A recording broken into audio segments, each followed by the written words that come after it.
وعربة كلينا دبكة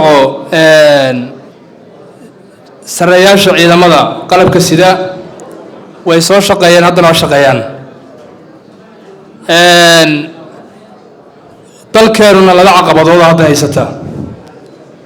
midna sida loo bixiyo baasaboorka diblomaasiga ayaa jannamadana loo bixiyaa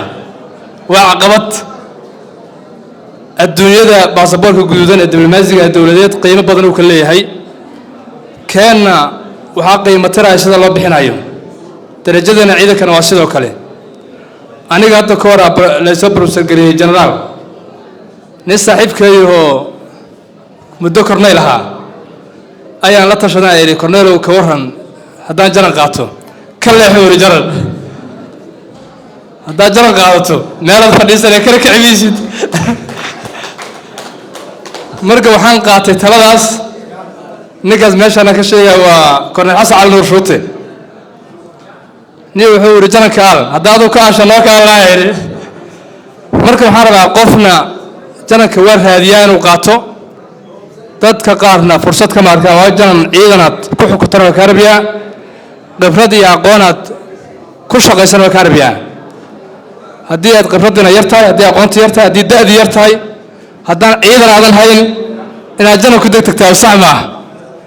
marka waxaan leeyahay janada saaxiibada iyo ciidan waa soo xukumeen haddana waxaa looga baahan yahay waxa waaye inay aqoontooda iyo khibradooda da'yarta ciidamada hadda ku soo biiraysa inay uga faa'iideeyaan aqoontooda inay ayagu waarid u noqdaan howlaha socda inay dadka ayagu dhisaan waa la socotaan dalkan wuxuu ka koraa in hadda dibadda tababar ciidan loo qaado saraakiisheena iyo ciidamadeena dalka gudihiisa in lagu tababaro ayaa muddo hadda gaabo socoto shaqadaasaa la rabaa in looga faa'iideeyo iyo istaraatiijiyadda dagaalka in looga faa'iideysto sarayaashan iyo saraakiisha meesha fadhido marka waxaan leeyahay sarayaasha oo hadda xilligan iyo cimrigan oo jenaraal qaaf uu yiri cilmiyan doonana waxaan u maleeyaa jenaraalada naga wada tagaan oo aqoon kororsi aadaan marka waxay ku tusaysaa inaan aqoonta aysan dhammaan lagana korin lagana waayeelobin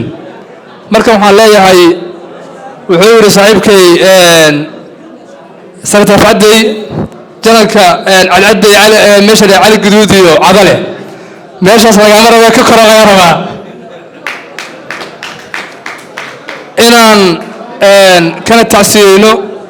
waa la socotaan in maanta haddana dhibaato ay ka dhacday kulliyadda jaalisiyaad ciidanka xoogga dalka Soomaaliyeed ilaahay subxaanahu wa ta'aala ha saqiro dhibaatadaas hadda xoog badan kama hayno laakiin ilaahay ha saqiraan leenahay laakiin waxaan rabaa inaan idin xaqiijiyo dhammaan inta meesha fadhido hawshaas qof gaara iyo tiim gaara iyo qoys gaara uma taalo annaga inoo wada taalaa dalka difaaciisa noo wada yaallo ciidamada dhismooda horumarkooda noo wada yaallo dalkan haddaan ciidankiisu hagaagi maayo haddaan annagu aan hagaajinne ciidanka kale hagaajinayo ama saraakiisha kale hagaajinayo ma naqaano marka darajadan lagumana la bisto ilmaha lagu beesho dalka lagu shaqeeyaa dalkay dadka iskale marka aan dalkay dadka ugu shaqeyno aan dalkeena garab istaagno